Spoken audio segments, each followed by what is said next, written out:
Alrighty, 7th grade, we got another short video here on scatter plots. Okay, there will be some problems that I want you to work on at class tomorrow, but you actually will not have any problems to work on that website.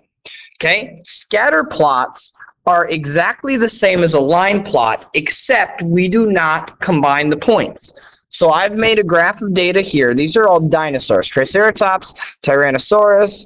There's no way in the world I can pronounce that. Brachiosaurus, and the Supersaurus, which I'm sure is Khalil or Superman. So we have these points of data down here on the bottom. I'm going to say that this is going to be weight, and this down here is going to be length. So I look at the first one. Triceratops is 30 feet long, quite big, and it weighs 6 tons. So that point is right there. The Tyrannosaurus is 39 feet long, so about there, and it weighs about 7, so it's about right there. The Euhoplus, or I have no idea, is 50 feet long, and it weighs 25 tons, right about there. The Brachiosaurus is 82 feet long, and it weighs 50 tons, so right about there. And the Supersaurus weighs 100 feet long, and it weighs 55. Now you see I've made a mistake here, that I didn't make my table long enough. That means I need to change this to 60. Very important that when you make any type of graph, that everything combined. Now if this was a line graph, we would connect them. But we talked about this in class, but here's the reason we don't. These dinosaurs have no connection between each other.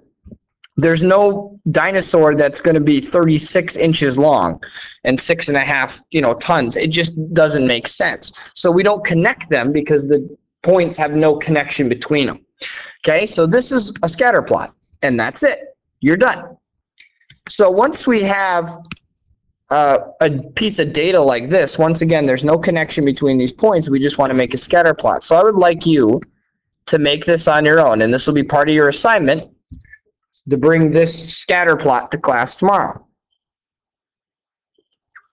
So I'm hoping that you drew your scatter plot, and I'll show you what mine ended up looking like. So I draw my little points here, and I'm going to go Monday, Tuesday, Wednesday, Thursday, Friday. So Monday, Tuesday, Wednesday, Thursday, Friday.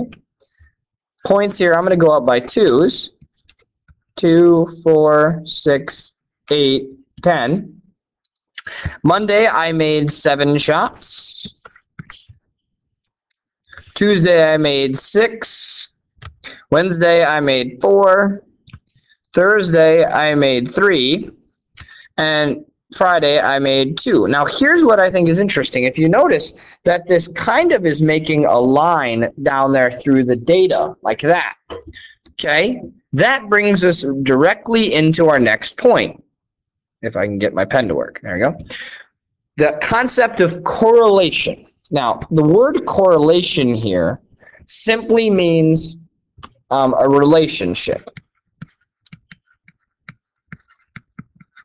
So a positive correlation is straight below here. This set of data, just like we had, you have a set of data that looks like you can kind of draw a line through that. Okay? If you can do that, if the data looks like you can draw a line that goes up and to the right, we say that this has a positive slope. And because it has a positive slope, it has a positive correlation. Same thing down here. If we have a set of data that looks like we can kind of draw a line through it down and to the right, this would have a negative slope. And we would call that a negative correlation.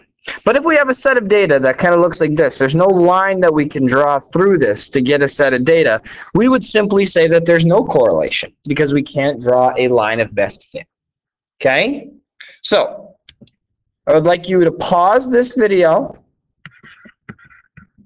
and pick the correlation that you see between these two sets of data, and then bring that to class tomorrow also for a grade.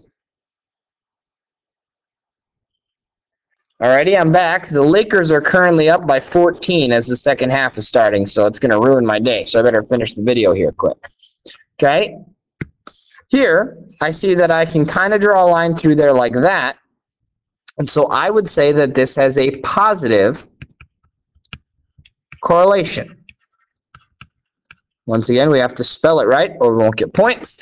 And here, I kind of see a line that's drawn a little bit like that, which I would say gives it a negative correlation. And that's all we got for scatter plots.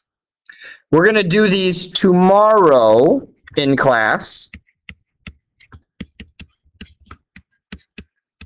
So bring the problems from the video, get your grade, and then we'll have a work day tomorrow. Thanks. See you everyone later.